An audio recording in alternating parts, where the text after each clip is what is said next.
रोआ सबके सादर प्रणाम। आई पुनः एगो पिंटू श्रीवास्तव जी के बड़ा ही समसामयिक मार्मिक रचना आनंद लहल जा और सुनी सभी पूरा पूरा।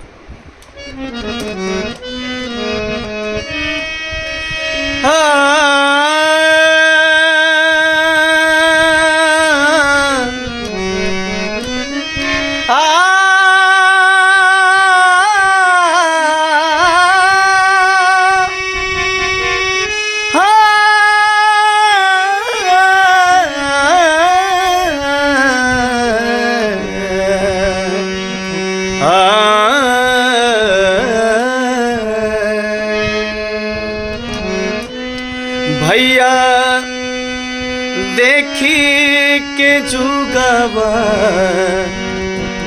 अरे जमानवा हो, भैया देखी के जुगावा जमानवा हो। अखिया बरसात बनी के,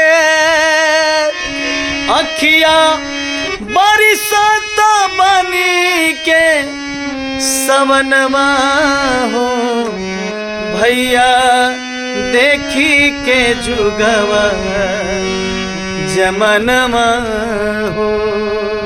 आगे अंतरा देखिए। आरी केहू से बनाव अब नइखे,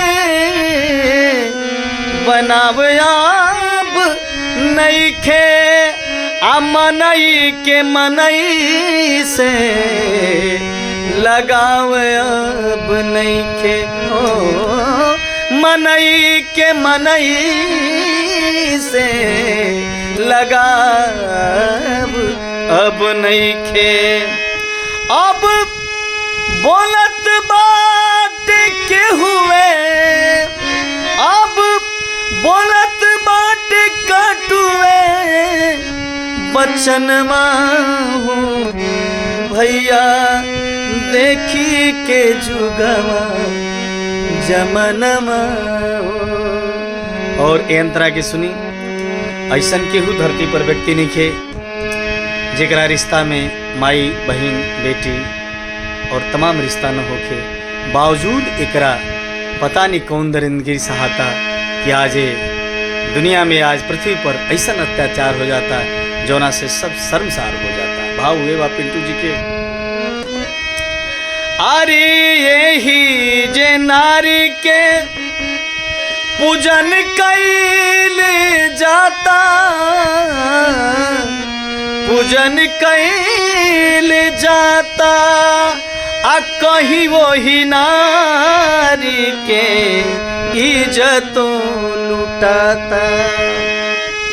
ऐसा घटत बाट रुजाही घटनमा हो, भैया देखी के जुगवा जमनवा हो। और अंत में देखिए पिंटू श्रीवास्तव जी ऐसे कि थक हार के सब वही परमपिता परमेश्वर के चरण में जाला और भगवान कृष्ण से आराधना पिंटू जी कैसे करतना।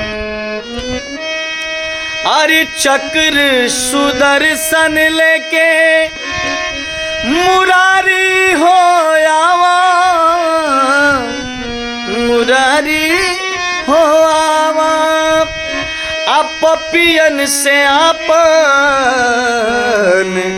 दुनिया बचावा, ओ पपियन से आपन दुनिया बचावा। सुनिला पिंटू के बिना, सुनिला पिंटू के बिना बचनवा हो, भैया देखी के जुगवा जमनवा हो। अखिया बरसत बनी के सवनवा हो, भैया देखी के जुगवा जमनवा।